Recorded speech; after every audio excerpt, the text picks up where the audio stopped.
آج کل دنیا میں جو صورتحال ہے، طاقت کی کشمکش، تہذیبوں کا ٹکراؤ اور عالمی نظام پر اتنے سوالات، یہ سب بہت پیچیدہ ہے۔ جی بالکل، سمجھنا مشکل ہوتا جا رہا ہے۔ تو اسی پیچیدگی کو سمجھنے کے لیے آج ہم ہینری کسنجر کی مشہور کتاب ورلڈ آرڈر کا سہارا لے رہے ہیں۔ اچھا، ورلڈ آرڈر۔ جی، بہت اہم کتاب ہے۔ ہمارا مقصد یہ ہے کہ کسنجر کے تجزیے کی روشنی میں دیکھیں کہ دنیا کے مختلف حصے جیسے یورپ، مشرق وسطیٰ، ایشیا، انہوں نے تاریخی طور پر عالمی نظام کو کیسے دیکھا اور کیسے برتا ہے، بالکل۔ اور امریکہ کا کیا کردار رہا، اور اب یہ جو نئی ٹیکنالوجی آ گئی ہے یہ سب پر کیسے اثر انداز ہو رہی ہے۔ جی۔ تو آج ہم ان نکات کا گہرائی سے جائزہ لیں گے۔ اور دیکھیں، کسنجر کا کمال یہی ہے، وہ صرف تاریخ نہیں بتاتے اچھا؟ بلکہ ہر تہذیب کا جو اپنا ایک منفرد تجربہ ہے نا، جی جی۔ اور عالمی نظام کے بارے میں ان کے جو بنیادی تصورات ہیں وہ ان کو سامنے لاتے ہیں۔ یعنی ان کا نقطہ نظر کیا تھا؟ جی، اور آج کی دنیا کو سمجھنے کے لیے یہ جاننا بہت ضروری ہے کہ مختلف خطے اپنے ماضی کو سامنے رکھ کر حال اور مستقبل کو کیسے دیکھتے ہیں۔ صحیح۔ تو آئیے یورپ سے شروع کرتے ہیں۔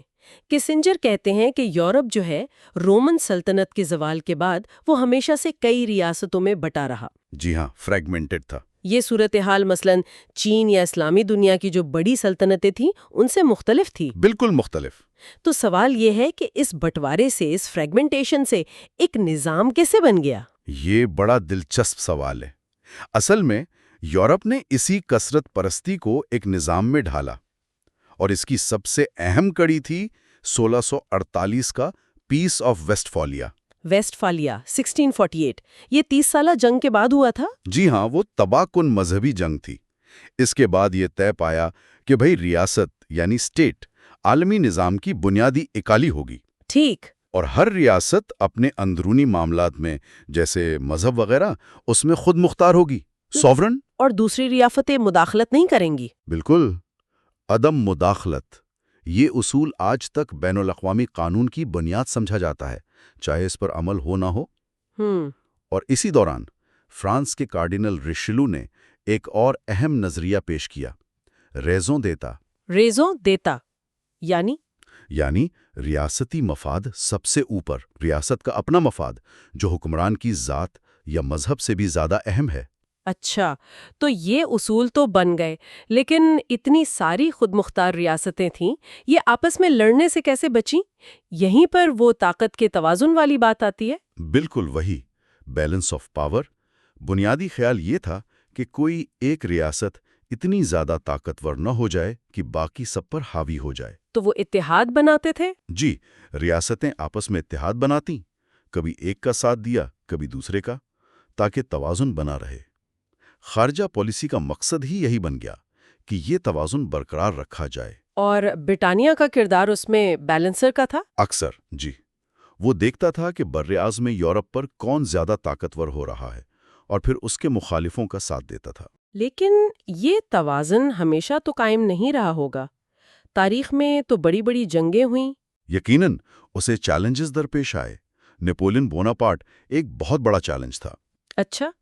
اس نے صرف علاقے فتح نہیں کیے، وہ تو فرانسیسی انقلاب کے نظریات، آزادی، مساوات، ان کو پوری دنیا میں پھیلانا چاہتا تھا۔ تو یہ نظریاتی جنگ بھی بن گئی؟ جی، یہ ویسٹفالین نظام کے لیے ایک بڑا دھچکا تھا، کیونکہ اب جنگیں صرف ریاستوں کے درمیان نہیں، نظریات کے لیے بھی لڑی جانے لگی۔ پھر نیپولین کی شکست کے بعد؟ اس کی شکست کے بعد وینا کانگریس ہوئی 1814 میں۔ انہوں نے پرانا نظام بحال کرنے کی کوشش کی، طاقت اور جواز یعنی لیجیٹیمیسی ان کو ملانے کی کوشش کی۔ لیکن وہ کوشش کامیاب رہی؟ زیادہ دیر نہیں۔ 19ویں صدی میں قوم پرستی کا جذبہ بڑھا، اور پھر بسمارک کی ریئل پالیٹک آئی۔ ریئل پالیٹک یعنی خالص عملیت پسندی؟ بالکل، خالص قومی مفاد۔ اس نے جرمنی کو متحد کر دیا، جس سے پرانا توازن بگڑ گیا۔ اتحاد سخت ہوتے گئے، اور آخرکار پہلی جنگ عظیم نے اس پورے نظام کو ہی ختم کر دیا۔ اور پھر دوسری جنگ عظیم، اس کے بعد تو نقشہ ہی بدل گیا، امریکہ اور سوویت یونین آ گئے۔ جی ہاں، وہ دو بڑی طاقتیں بن گئیں، اور یورپ تقسیم ہو گیا۔ لیکن اسی دوران یورپ نے خود کو دوبارہ منظم کرنے کی کوشش بھی کی، یورپی یونین کی شکل میں۔ جی بالکل، یورپی یونین ایک بہت منفرد تجربہ ہے۔ قومی ریاستیں بھی موجود ہیں اور ان کے اوپر ایک مشترکہ ڈھانچہ بھی ہے۔ تو یہ ایک طرح کا ملا جلا نظام ہے، ہائیبرڈ؟ کہہ سکتے ہیں ایک ہائیبرڈ نظام جس میں اپنے تضادات اور چیلنجز بھی ہیں، جیسے معاشی نابرابری ہے، قومی شناخت بمقابلہ یورپی شناخت کا سوال ہے۔ اب یہ مستقبل میں ایک متحدہ طاقت بن پائے گا یا نہیں، یہ تو وقت ہی بتائے گا۔ چلیں اب ذرا مشرق وسطیٰ کی طرف چلتے ہیں۔ کسنجر کہتے ہیں کہ یہاں عالمی نظام کا جو تصور تھا وہ یورپ سے بالکل مختلف تھا۔ جی، بنیادی فرق تھا۔ بنیاد تھی دارالاسلام مقابلہ دارالحرب۔ یہ کیا تصور ہے؟ بنیادی طور پر یہ دنیا کو دو حصوں میں دیکھتا تھا۔ دارالاسلام یعنی وہ علاقہ جہاں اسلامی قانون نافذ ہے، جہاں امن ہے، اور دارالحرب؟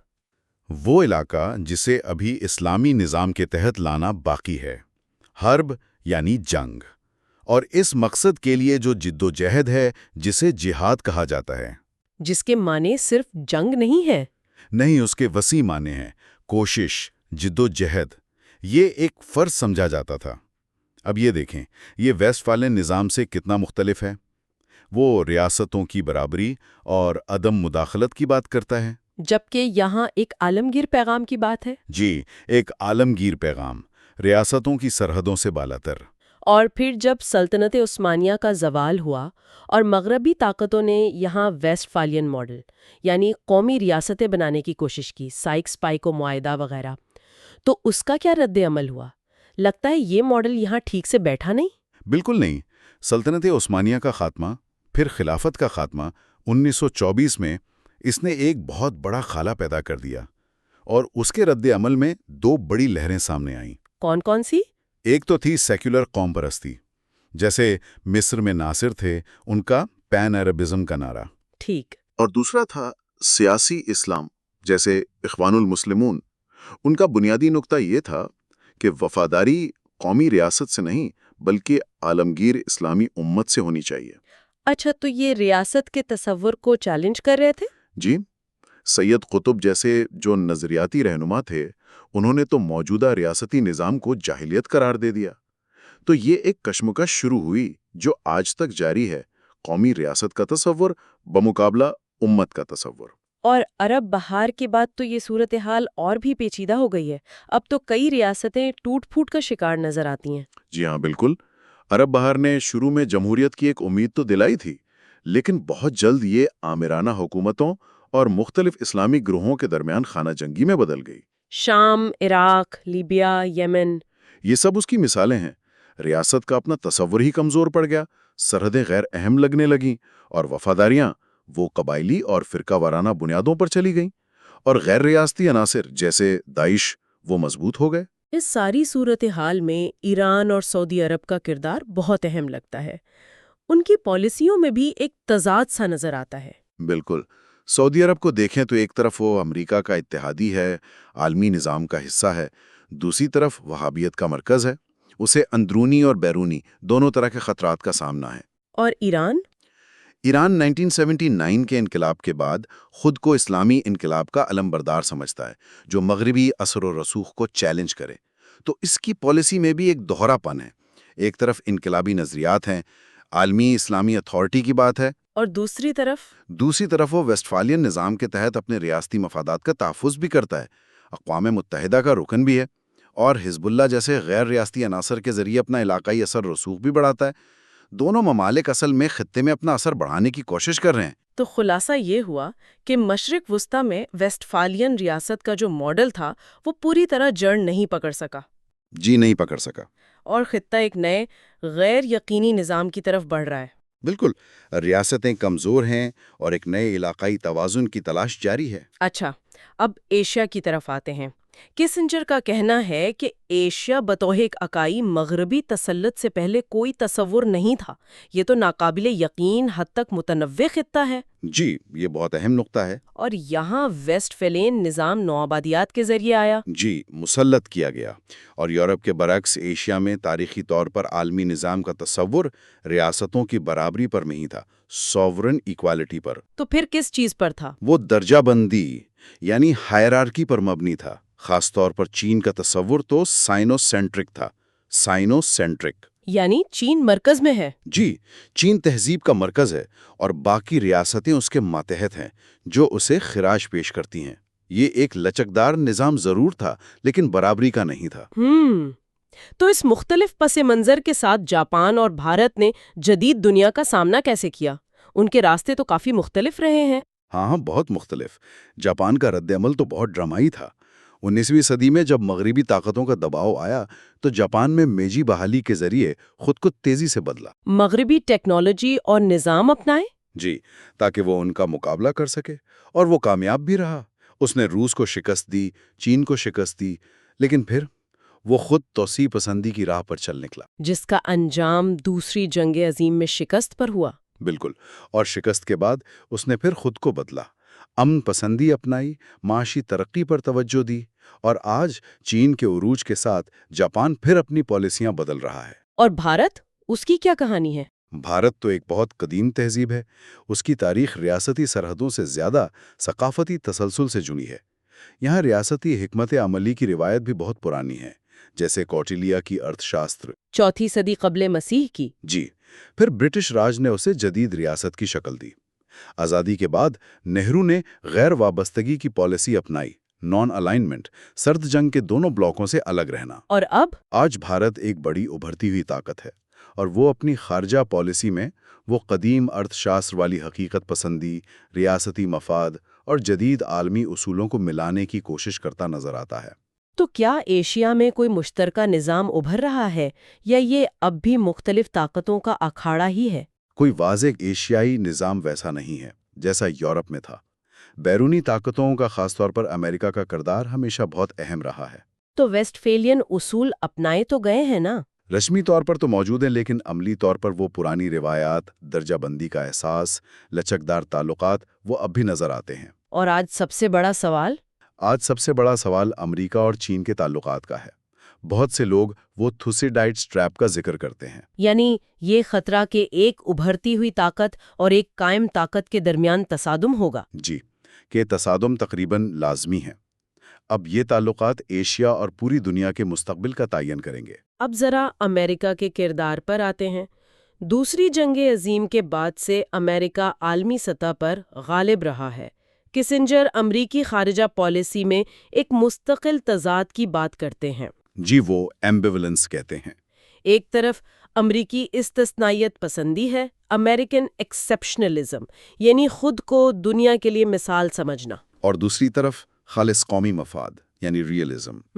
یہ تضاد کیسے کام کرتا ہے؟ دیکھیں، امریکہ خود کو جمہوریت اور آزادی کا علمبردار سمجھتا ہے، ایک خاص مشن پر، لیکن یہ آئیڈیلزم اکثر زمینی حقیقتوں سے ٹکرا جاتا ہے۔ اچھا۔ اسی وجہ سے امریکی پالیسی میں اتار چڑھاؤ نظر آتے ہیں، کبھی حد سے زیادہ عالمی مداخلت، جیسے ویتنام، عراق، افغانستان۔ جی، جہاں ملک کی تعمیر نو، نیشن بلڈنگ کی کوششیں مقامی حقائق سے ٹکرا کر ناکام ہوئیں۔ اور کبھی مایوس ہو کر پیچھے ہٹ جانا۔ بالکل، اور یہ سمجھنا ضروری ہے کہ جو حکمت عملی مثلاً روک تھام یا کنٹینمنٹ یورپ میں سرجنگ کے دوران کامیاب رہیں، وہ ایشیا یا مشرق وسطیٰ کے پیچیدہ معاشروں میں کیوں ناکام ہوئی؟ اور اب اس ساری تصویر میں ٹیکنالوجی کا کردار بھی شامل ہو گیا ہے، جو شاید سب سے بڑی تبدیلی لا رہا ہے۔ کسنجر جوہری دور سے بات شروع کرتے ہیں۔ جی، جوہری ہتھیاروں نے تو جنگ کا پورا حساب ہی بدل دیا۔ باہمی یقینی تباہی، میڈ، میوچولی ایشورڈ ڈسٹرکشن۔ اس کا مطلب تھا کہ بڑی طاقتوں کے درمیان براہ راست جنگ ناممکن ہو گئی۔ خودکشی کے مترادف ہو گئی۔ اس نے ایک طرح کا خوفناک استحکام تو پیدا کیا، لیکن اب خطرہ ان ہتھیاروں کے پھیلاؤ کا ہے، خاص طور پر غیر ریاستی عناصر یا کم مستحکم ریاستوں تک۔ اور سائبر سپیس، یہ تو بالکل ہی نیا میدان جنگ ہے۔ یہ تو بہت ہی منفرد چیلنج ہے۔ سائبر حملے کی کوئی سرحد نہیں ہوتی۔ حملہ آور کا پتہ لگانا مشکل، انتہائی مشکل، بین الاقوامی قانون نہ ہونے کے برابر ہیں، اور دفاع سے حملہ کرنا آسان ہے۔ اس کی کوئی مثال؟ وہ سٹکس نیٹ وائرس جس نے ایرانی ایٹمی پروگرام کو نشانہ بنایا، یا 2007 میں ایسٹونیا پر جو سائبر حملے ہوئے تھے۔ اب یہاں روایتی فوجی طاقت یا روک تھام، ڈیٹرنس، وہ کیسے کام کرے گی یہ واضح نہیں ہے۔ اور یہ تو غیر ریاستی عناصر کو بھی طاقت دیتا ہے۔ بہت زیادہ طاقت دے سکتا ہے۔ ٹیکنالوجی کا اثر صرف جنگ پر ہی نہیں، کسنجر انسانی سوچ اور فیصلہ سازی پر بھی اس کے اثرات کی بات کرتے ہیں۔ ہاں، یہ بہت گہری بات ہے۔ آج معلومات کا سیلاب ہے، لیکن کیا اس سے حکمت یعنی وزڈم وہ بھی بڑھ رہی ہے؟ شاید نہیں۔ انٹرنیٹ اور سوشل میڈیا فوری رد عمل کو ہوا دیتے ہیں۔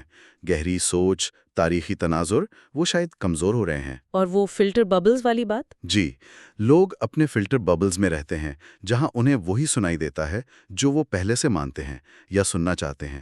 اس سے معاشروں میں تقسیم بڑھتی ہے۔ اور قیادت کے لیے مشکل ہو جاتا ہے۔ بالکل، قیادت کے لیے طویل مدتی سوچ سمجھ کر پالیسی بنانا مشکل ہو جاتا ہے۔ سفارتکاری بھی ٹویٹس اور فوری بیانات کی نظر ہو رہی ہے۔ تو یہ سارے عوامل، مختلف تہذیبی پس منظر، طاقت کا بدلتا توازن، امریکی کردار پر سوالات اور یہ ٹیکنالوجی کی تیز رفتار ترقی، یہ سب مل کر عالمی نظام کو کہاں لے جا رہے ہیں؟ کسنجر تو موجودہ نظام کو کافی نازک قرار دیتے ہیں۔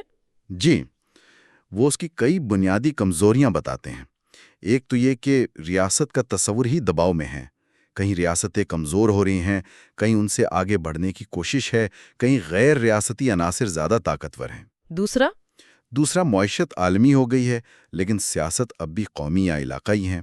یہ تضاد مسائل پیدا کرتا ہے۔ اور تیسرا بڑی طاقتوں میں بنیادی مسائل پر اتفاق رائے اور تعاون کا فقدان ہے۔ چوتھا، امریکی قیادت کی واضح سمت کا نہ ہونا۔ تو خدشہ کیا ہے؟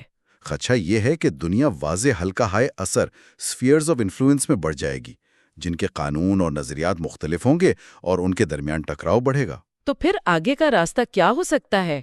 کیا کوئی حل ہے؟ کسنجر یہ تجویز کرتے ہیں کہ ہمیں ایک ایسے عالمی نظام کی طرف جانا ہوگا جو مختلف تہذیبوں اور علاقائی نظاموں کی حقیقت کو تسلیم کرے۔ صرف ایک مغربی ماڈل سب پر لاگو کرنے کی کوشش شاید کامیاب نہ ہو۔ تو ضرورت کس بات کی ہے؟ ضرورت اس بات کی ہے کہ طاقت، پاور اور جواز، لیجیٹیمیسی یعنی نظام کی قبولیت، ان کے درمیان ایک توازن قائم کیا جائے۔ توازن؟ جی، کیونکہ طاقت کے بغیر اصول بے معنی ہے اور اصولوں کے بغیر طاقت تباکن ہو سکتی ہے۔ یہ ایک بہت مشکل توازن ہے۔ واقعی ہنری کسنجر کا یہ تجزیہ ہمیں مجبور کرتا ہے کہ ہم عالمی نظام کی پیچیدگیوں کو، مختلف تاریخی تجربات کو سمجھیں۔ یہ تو واضح ہے کہ ہم ایک بڑی تبدیلی کے دور سے گزر رہے ہیں۔ بالکل، اور شاید سب سے بڑا سوال جو ہمارے سامنے ہے اور جس پر ہمارے سامعین بھی غور کر سکتے ہیں وہ یہ ہے کہ اس تیز رفتار تکنیکی تبدیلی اور طاقت کے نئے مراکز ابھرنے کے دور میں وہ معاشرے جن کی تاریخیں، جن کی ثقافتیں، جن کے دنیا کو دیکھنے کے انداز اتنے مختلف ہیں، وہ کیسے ایک دوسرے کے ساتھ پرامن طور پر رہ سکتے ہیں؟ کیا ہم ماضی کے تنازعات کو دہرائے بغیر عالمی استحکام کے لیے کوئی مشترکہ بنیاد تلاش کر سکتے ہیں؟